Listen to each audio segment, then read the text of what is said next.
Each week in this course, we'll have something called a deeper meaning, where we step back a little bit from the material of the week and the modules, and we think about larger issues connected to our faith. This is a course in religion, so naturally we'll already be thinking about faith, but one of the challenges for you may be that as you're learning about other religions, how do you integrate that with your own faith? Now, we're a Christian university, so we speak out of the tradition of Christianity. And there's a lot of different views on how Christianity should relate to other faiths. There are quite a few different views on whether all religions worship the same God, whether people from different religions can be saved. Those are some big questions which we really can't tackle much in this course. What I would like to do for now is point you back to a Bible story. This is in Genesis 20. It may be less familiar to you than some of the stories around.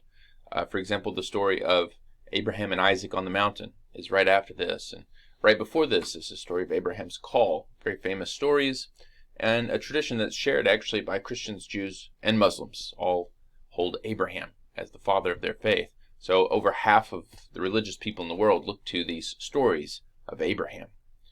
And Abraham is notable for many things, primarily because he faithfully responded when God called. So he's called within Christianity the father of the faithful. But he wasn't always faithful. He didn't always get things right. And Genesis 20 tells one of those stories where he makes a mistake. He's in a foreign land with his wife, Sarah, and he's afraid because these people don't know God, or the text actually says they don't fear God, that they may seize his wife and put her into slavery or something else. And so he says, this is my sister.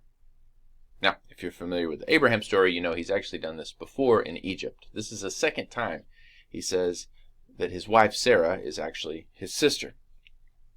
And so the local king, a man named Abimelech, wants to marry her.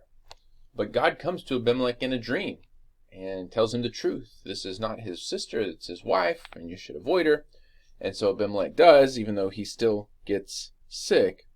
And then he calls Abraham out the next day after this dream. And he says, why did you lie to me? Why have you treated me poorly? I've given you hospitality. I've cared for you. And again, Abraham says, well, because you're a different religion than me. And so I didn't trust you. And Abimelech makes things right and makes sacrifices. But Abraham learns a valuable lesson in all of this, or at least we can learn a lesson from it, which is this: just because a people doesn't share the same religion as us doesn't mean that God's not working through them. This foreign king Abimelech, who we don't really know what he worships, but God speaks to him in a dream. We know that they share these moral values. He doesn't like to be lied to any more than anyone else does. And he actually goes and teaches Abraham a lesson. And maybe this is the important takeaway, is that Abraham, the great man of God and father of the faithful, learns a lesson from a Gentile king, from someone who's not a Yahweh worshiper. In the same way, I would suggest we may be able to learn things from these non-Christian religions that we're studying, from Islam, from Hinduism, from Buddhism, and from some of the smaller faiths as well.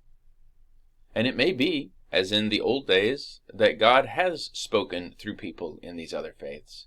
The Bible is actually full of stories of God at work among the nations, that is, among the non-Jewish people, and among the non-Christian people, for that matter, in the New Testament, in the book of Acts.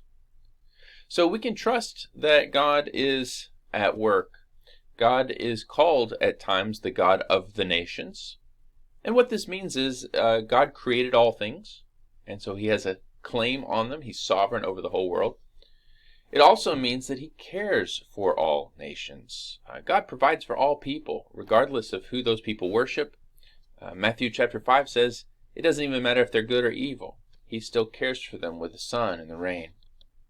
So God's the God of all nations, and just as he providentially cares for all people with food and with the things that they need to live, he's also guiding history to its conclusion, which means that God's Spirit is at work even today among these other religions, moving them according to his purposes. So as Christian readers and students, we can be confident that God's at work. And our job here is to really pay attention and to listen, because it's not going to be obvious to us. These are people who speak a different language and have different rituals and do things that seem really strange to us. In some cases may even seem wrong to us or even offensive to us.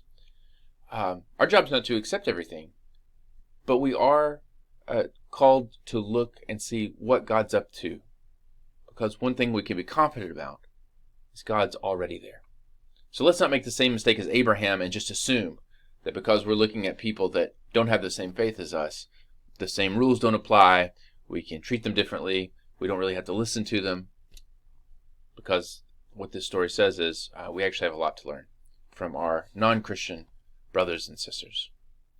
Well, I hope that helps as we move forward and you start to study next week some really different kinds of religious traditions. Good luck.